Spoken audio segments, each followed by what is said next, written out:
If you could only see the way she loves me, baby.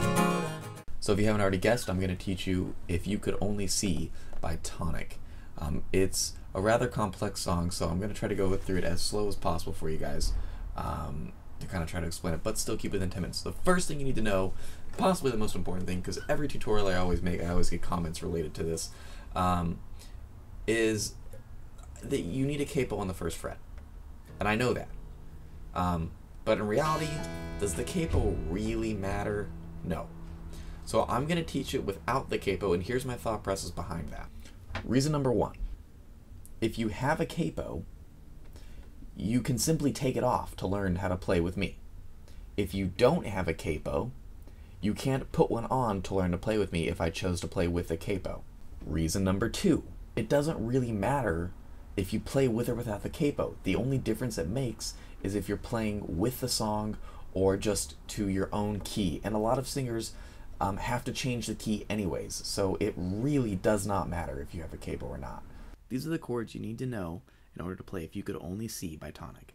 You need an A minor, a C, a G, a weird F, I'll explain more, a G power chord, an A power chord, an F power chord, and a D in the open C chord formation. Stay tuned and I'll explain how to play each and every one of those. So now I'm going to show you each of those chords individually. You're going to, for the A minor, you're going to put your middle finger on the 4th string, 2nd fret, your ring finger on the 3rd string, 2nd fret, and your index finger on the 2nd string, 1st fret, and you will strum the top 5 chords, the A, D, G, B, and E. For chord counting, or for string counting, I always count the highest is number 1 and the lowest is number 6. So when I say the first 5, it's 1, 2, 3, 4, 5, and 6. Okay, so that was the A minor. The C chord, you're gonna leave, you have the A minor chord, leave those 2 fingers there and put your ring finger on the 5th string, 3rd fret. So now you have your ring finger, 5th string, 3rd fret, middle finger is still on the 4th string, 2nd fret, and your index finger is still on the 2nd string, 1st fret, and you will play all the strings. Or just the first 5, depending on your preference. The next chord, the G, you're going to put your ring finger on the 6th string, 3rd fret. You're going to put your index finger on the 5th string, 2nd fret. You're going to put your ring finger on the 2nd string, 3rd fret. And you're going to put your pinky finger on the 1st string, 3rd fret.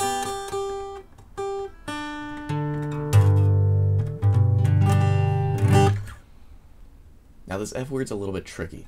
So we're going to play a lot of the F chord, but leave out some and have them open to kind of give it this kind of dissonant feel to it. So we're going to put our index finger on the 6th string, 1st fret. Our ring finger is going to go on the 5th string, 2nd fret. We're going to leave the 4th string open, and the 3rd string, 2nd fret, and then we're going to have the last 2 strings open as well.